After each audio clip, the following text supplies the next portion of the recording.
Bismillahirrahmanirrahim. Assalamualaikum warahmatullahi wabarakatuh.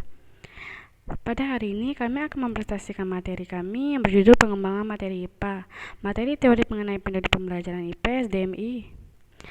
Kami dari kelompok 7, saya sendiri Angela, Ayu Lestari, dan Sylvia Putri Maulita. Mari disimak baik-baik PPT kami. A. Menurut Kellniger, teori adalah konsep-konsep berhubungan satu sama lainnya yang mengandung suatu pandangan sistematis dari suatu fenomena. Belajar merupakan karakteristik yang membedakan manusia dengan makhluk yang lainnya, dan merupakan aktivitas yang dilakukan sepanjang hayat untuk mendapatkan perubahan pada dirinya melalui pelatihan atau pengalaman. Terdapat beberapa teori dalam pembelajaran yang telah dikemukakan oleh beberapa ahli yang dapat dijadikan dalam dasar pengembangan pembelajaran IPA.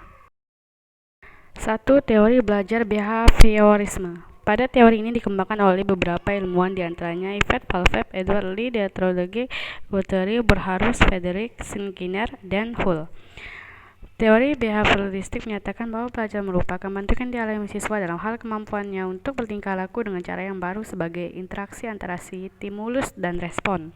Pembelajaran yang berpijak pada teori ini memandang bahwa pengetahuan adalah objektif, pasif, tetap tidak berubah. Belajar merupakan perolehan pengetahuan, mengajar dianggap memindahkan pengetahuan ke orang yang belajar.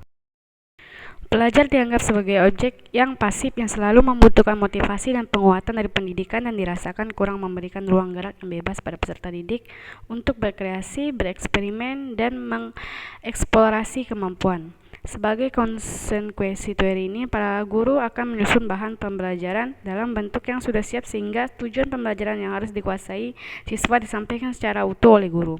Guru tidak banyak memberi ceramah, tetapi interaksi singkat yang diikuti contoh-contoh baik dilakukan sendiri maupun melalui simulasi. 2. Teori belajar kognitivistik. Teori kognitivistik, ilmu pengetahuan dibangun di dalam diri seseorang melalui proses interaksi yang berkeseimbangan dengan lingkungan. Belajar dipandang sebagai usaha untuk mengerti sesuatu yang dilakukan secara aktif oleh siswa. Keaktifan itu dapat berupa mencari pengalaman, mencari informasi, mencermati lingkungan, dan mempraktikkan sesuatu untuk mencapai suatu tujuan tertentu. Teori belajar Piaget. Belajar adalah suatu proses yang aktif, terkonstruksi, berorientasi pada tujuan, semuanya bergantung pada aktivitas mental peserta didik. Peserta didik hendaknya diberi kesempatan untuk melakukan eksperimen dengan objek fisik yang ditunjang oleh interaksi dengan teman sebaya dan dibantu oleh pertanyaan dari guru sesuai dengan perkembangan peserta didik. Menurut Piaget, proses belajar sebenarnya terdiri atas 3 tahapan, yaitu A. Asimilasi, proses pengintegrasian informasi baru ke struktur kognitif yang sudah ada. B. Akomodasi, yaitu proses sesuai struktur kognitif ke dalam situasi baru. C. Ekuilibrasi, penjelasan yang berkesinambungan antara asimilasi dan akomodasi. Piaget juga mengatakan bahwa proses belajar harus disesuaikan dengan tahap perkembangan kognitif yang dilalui siswa. Oleh karena itu, guru seharusnya memahami tahap-tahap perkembangan kognitif anak didiknya serta memberikan isi metode media pembelajaran sesuai dengan tahapnya.